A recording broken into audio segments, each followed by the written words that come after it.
Standard. Last week we discussed this chapter's topics more on PowerPoint. Now our next topic is on page number 31, and the topic name is adding smart art. With the help of smart art, you can add graphic in your presentation which looks attractive and easy to understand your presentation. You can easily understand a topic when it is explained using graphics. In PowerPoint, smart art helps you to add graphics to your presentation. तो यहाँ पर बताया गया है, if you add graphics in your presentation, then it is very easy for others to understand and learn the concepts which you want to explain. So the various types of smart arts are, these are the name of the smart arts which you can add in your presentation. First is list, process, cycle, hierarchy, relationship, matrix, pyramid, pictures. These are the symbols in which you can understand.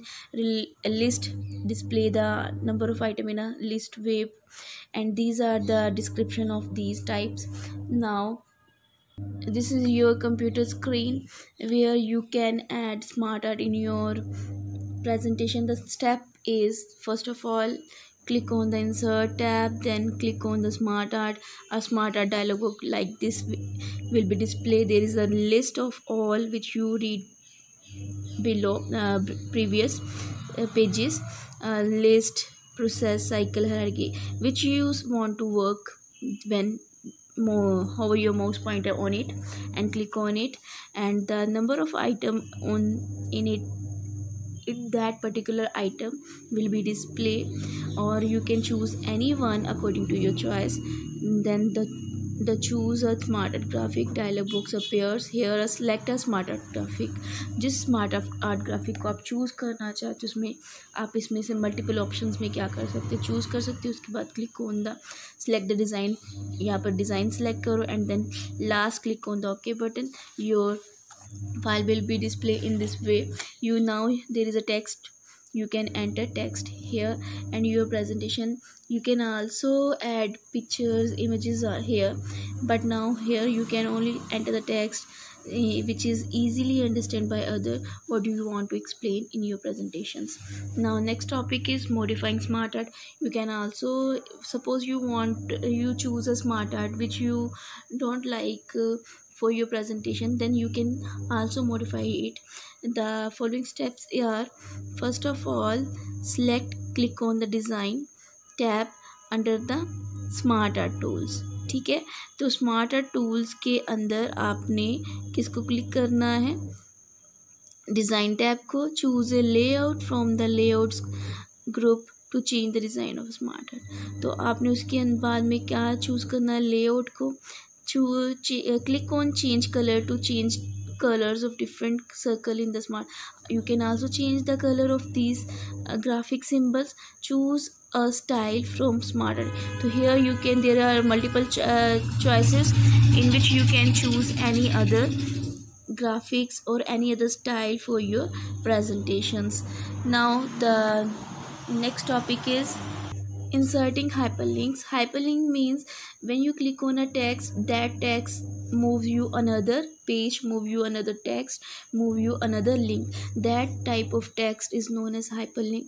A hyperlink is a text or a graphic image that you can click on while viewing a slide to jump to the other slide. So in which when you click on the text, graphic, symbols, and that symbol, text or graphic move you to the another slide, that is called hyperlink. Another slide, presentation, document or website. To create a hyperlink for a slide, there are some steps you can also understand. बेटा ये सारे के सारे steps जो हैं वो practical हैं, मैं सिर्फ आपके अंडरस्टैंडिंग के लिए समझा रही हूँ.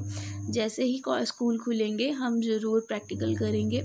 तो select the text or graphics object that you want to make into a hyperlink. तो जैसे मान लो हमने MS Word ही ले लिया, जिसको हम क्या बनाना चाहते हैं, हाइपरलिंक बनाना चाहते हैं. उसके बाद क्लिक ऑन इंसर्ट टैब.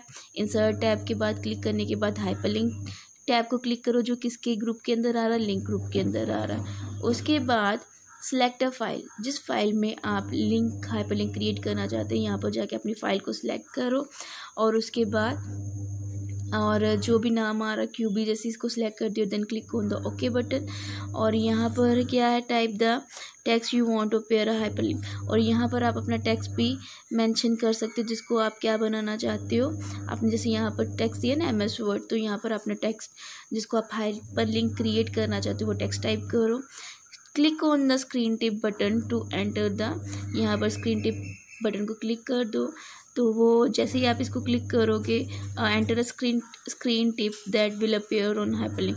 जैसे ही आप इसको क्लिक करोगे तो जो टेक्स्ट हाइपरलिंक की तरह क्रिएट हुआ है वहाँ पर टिप आ जाएगा, this is a hyperlink text. और यू कैन क्लिक, और माउस पॉइंटर जो होता है वो चेंज हो जाता है वहाँ पर। और माउस पॉइंटर की लुक किस तरह की हो जाती है, हैंड शेप की। इंसर्टिंग एक्शन बटन बेटा यहाँ पर आप different types of action buttons होते हैं। An action button is special type of auto shape that creates a button on a slide. these all are action button. ये symbols आपने सभी ने देखे होंगे। इन सभी को हम किस लिए यूज़ करते हैं, किसी ना किसी पर्टिकुलर टास्क के लिए।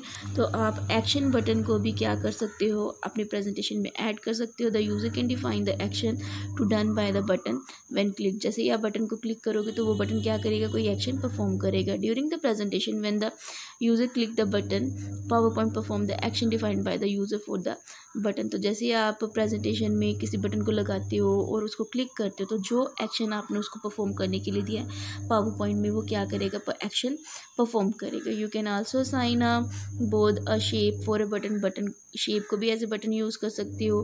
और the action to be undertaken when the user click on the button. जैसे कि यूज़र क्लिक करेगा बटन के ऊपर तो वो एक्शन परफॉर्म करेगा। The action for a button can be activating by hyperlink, running a program, running a macro, playing a sound. तो किस तरह का एक्शन परफॉर्म कर सकता है, हाइपरलिंक क्रिएट कर सकता है, नए प्रोग्राम को रन कर सकता है, मैक्रो को रन कर सकता है और साउंड प्ले कर सकता है। और दीज आर द स्टेप्स। सबसे पहले आपने क्या करना है, एक slide, select a slide on which you want to place a button. सबसे पहले आपने एक स्लाइड लेनी है जिसपे आपने क्या करना है, बटन लगाना है। तो click on the insert tab, then click on the shapes button, choose one of the action button. इनमें से मल्टीपल शेप्स हैं, इनमें से किसी एक बटन को एक शेप को सिलेक्ट करो जिसको आप यहाँ पर क्या बोल रहे हो, एक्शन बटन बोल रहे हो। Now click and drag the mouse pointer on the slide to draw the button on the slide. तो जिस बटन को आप जो साइड का क्लिक देना चाहते हो, लिंक देना चाहते हो, उसको क्लिक करो। जैसे यहाँ पर हमने किसको लिंक दे दिया, लेफ्ट साइड को। When you release the mouse button the action setting dialog box, जैसे ही आपने रिलीज़ किया तो यहाँ पर एक्शन सेटिंग डायलॉग बॉक्स निकल आया। तो जैसे ही एक्शन डायलॉग निकल आया, you can change the action setting for the, आप उसकी सेटिंग चेंज कर सकते हो अकॉर्डिंग टू योर रिक्वायरमेंट्स। और उसके बाद आप क्या करो, click on the okay button कर दोगे। You can also add sound in your presentation. तो presentation give us a facility to add audio files in your presentation. The audio file can play background music when objects or slides appear on the screen to add sound to a presentation. तो किस तरह से करते हैं, सबसे पहले हमने किसको क्लिक करना है, इंसर्ट टैब को। उसके बाद insert click on the audio drop down arrow.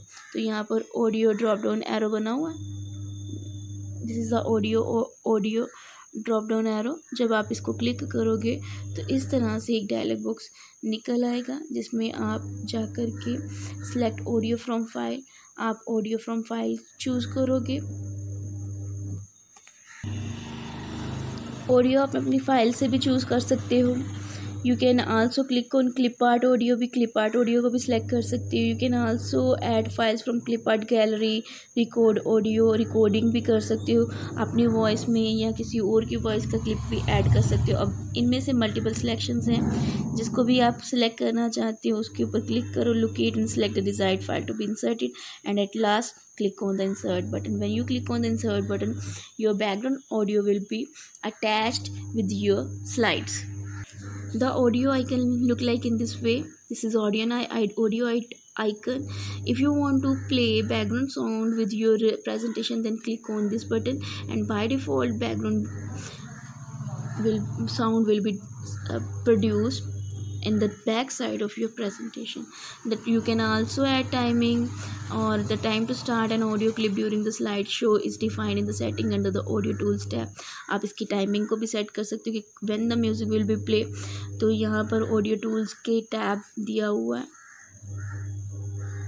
तो यहाँ पर आप क्या कर सकते हो, ये आपके ऑडियो टैब दिया गया है, ठीक है।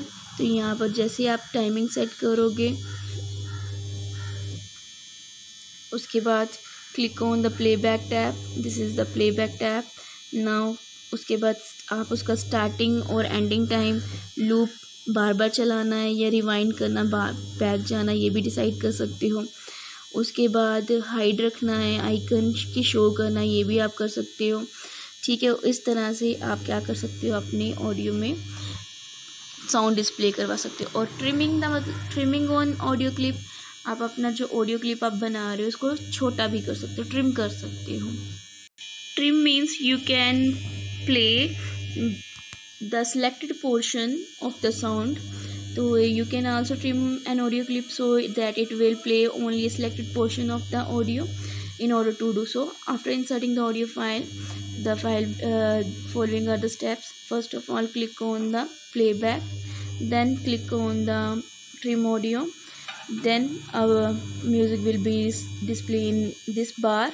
You can select that accordingly to your choice, and at last click on the, you can move the handles from right to left or left to right for setting of the audio clip.